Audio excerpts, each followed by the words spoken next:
Nah, tadi kan kita udah ngomongin yang viral-viral nih Pak, kayak UKT, KIPKA.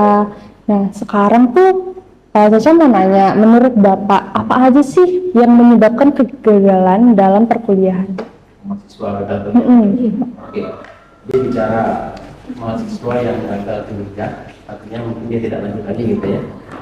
Itu memang fenomena umum, bukan hanya di kampus kita, tapi di kampus lain juga tingkat kegagalan siswa cukup tinggi gitu kan. Yang sudah melewati 7 tahun, otomatis gagal, tentu banyak. Jadi kalau mau dipilah, menurut saya ada 2 faktor, faktor internal dan faktor eksternal. Internalnya apa? Pertama, mahasiswa itu salah pilih jurusan. Jadi ketika awal masuk kuliah, ya calon mahasiswa ini kadang-kadang dia tidak punya preferensi.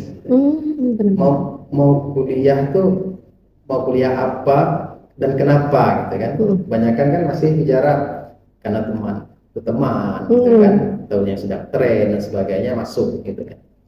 Jadi tidak sesuai passion sebenarnya. Jadi kan sering tuh di TikTok tuh, semakin tinggi semester semakin sadar bahwa kita salah jurusan gitu ya. Iya, benar sekali Pak. Jadi itu karena dari awal tidak punya preferensi gitu. Ya tapi saya maklum juga karena saya pun di level itu juga mungkin seperti itu gitu kan. Ya sekarang aja baru tahu gitu kan. Itu pertama, katanya jurusan itu tidak sesuai dengan passionnya. Ya. Yang kedua adalah lemahnya manajemen waktu.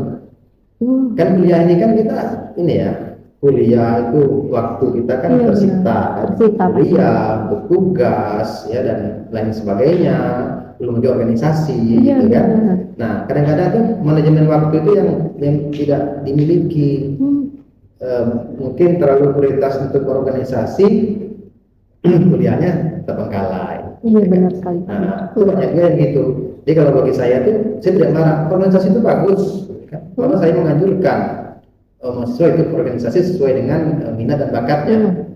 Tapi harus bisa manajemen waktu, jangan sampai kuliahnya menjadi terganggu atau terbengkalai hanya karena itu, gitu kan. Harus pandai-pandai mengatur waktu dan berkomunikasi dengan dosennya, gitu kan. Jadi masalah manajemen waktu itu. Iya benar. Belum lagi mungkin ada mahasiswa yang sambil kerja, itu lebih berat lagi manajemen waktunya.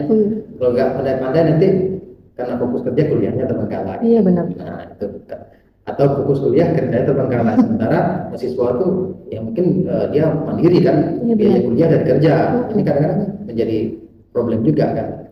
Nah itu. Yang ketiga adalah pertama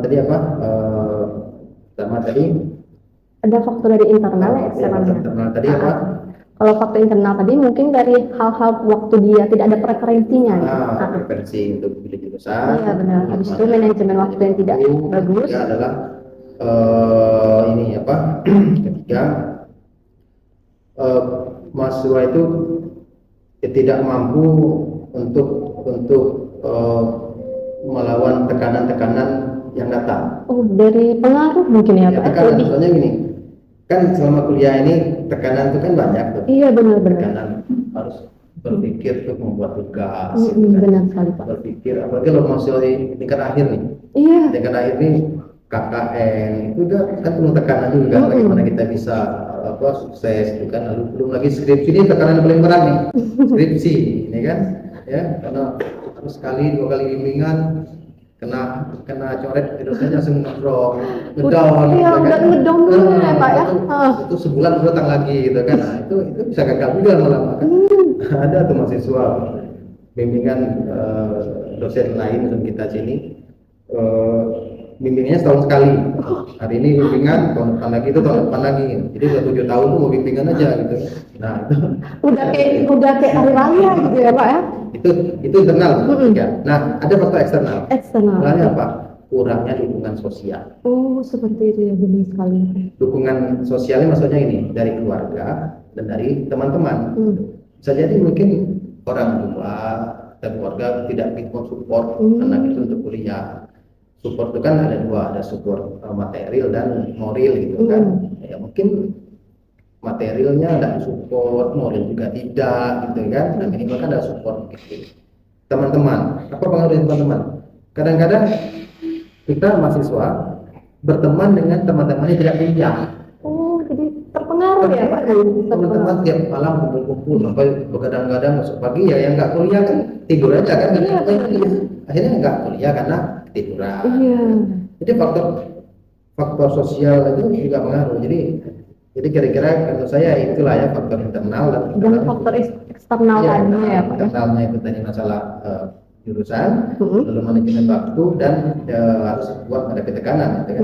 Eksternalnya adalah faktor sosial lingkungan. Iya, benar. Nah itu.